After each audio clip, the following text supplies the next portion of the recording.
The day I chose him, I felt proud of myself. Not because I was deeply in love, but because everyone else approved. He fit perfectly into the life people expected me to live. He had a stable job, calm manners, and the kind of confidence that made my parents relax. Friends said I had finally grown up. I remember standing beside him, smiling, thinking this must be what choosing right feels like. Still, there was a quiet voice inside me asking why my heart felt so still. I ignored it, because sometimes being chosen feels safer than choosing what you truly want. The early days were easy. There were no fights, no emotional storms, no dramatic highs or lows. Life felt organized, predictable, comfortable. I told myself that real love wasn't supposed to feel intense, that intensity was for immature relationships. He liked routines. I learned to follow them. When I talked about my dreams, he listened politely. When he talked about plans, they somehow became our plans without discussion. Slowly, my excitement learned to quiet itself. I didn't feel unhappy. I felt muted, but I kept telling myself that calm was better than chaos. The first real crack appeared when I shared something important to me. I had an opportunity, something I'd worked toward for years. I expected encouragement, or at least curiosity. Instead, he frowned and said, "That sounds risky.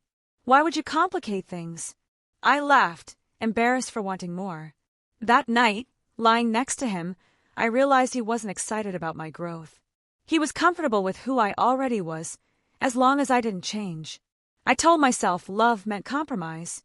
What I didn't realize was that I was the only one compromising.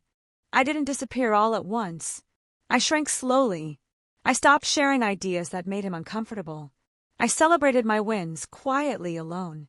I stopped asking for emotional support because it always felt like an inconvenience. People around us said we were a perfect couple. We rarely argued. We were calm. We were stable. But inside, I felt lonely in ways I couldn't explain. Some relationships don't break you loudly. They slowly teach you that your needs are too much. And I was learning that lesson well. The moment everything became clear wasn't dramatic. It was ordinary. He made a major decision about our life without asking me. When I questioned it, he said, "I assumed you'd be fine with it.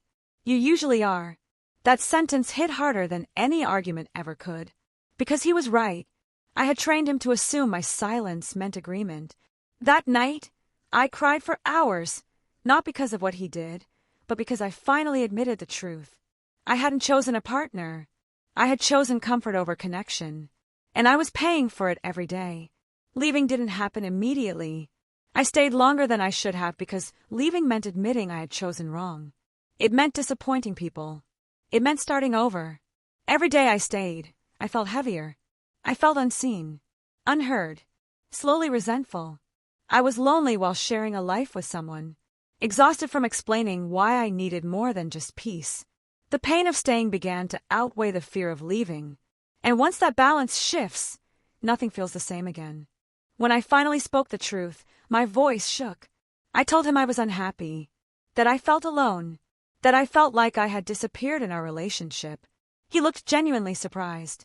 "I didn't know it was that bad," he said. And that was the final realization. He didn't know, because he never truly listened. Walking away didn't feel brave. It felt terrifying. I left with guilt, sadness, and a deep sense of loss. But for the first time in years, I felt honest. The consequences didn't end with a breakup. I had to rebuild my confidence, learn to trust my instincts again, forgive myself for ignoring red flags I didn't want to see. There were nights I blamed myself for choosing safety over love, for staying too long, for believing that endurance meant commitment. But healing taught me something powerful. Choosing wrong doesn't define you. Refusing to learn from it does. Today, I choose differently. I choose conversations that feel alive. I choose partners who are curious about my growth, not threatened by it. I choose discomfort over silence, because silence cost me too much once. The day I chose the wrong partner changed my life. But it didn't ruin it. If this story feels familiar, it's because many of us learn our hardest lessons through love. Sometimes the pain isn't punishment. Sometimes it's education. And sometimes, choosing wrong is the exact thing that teaches you how to finally choose right.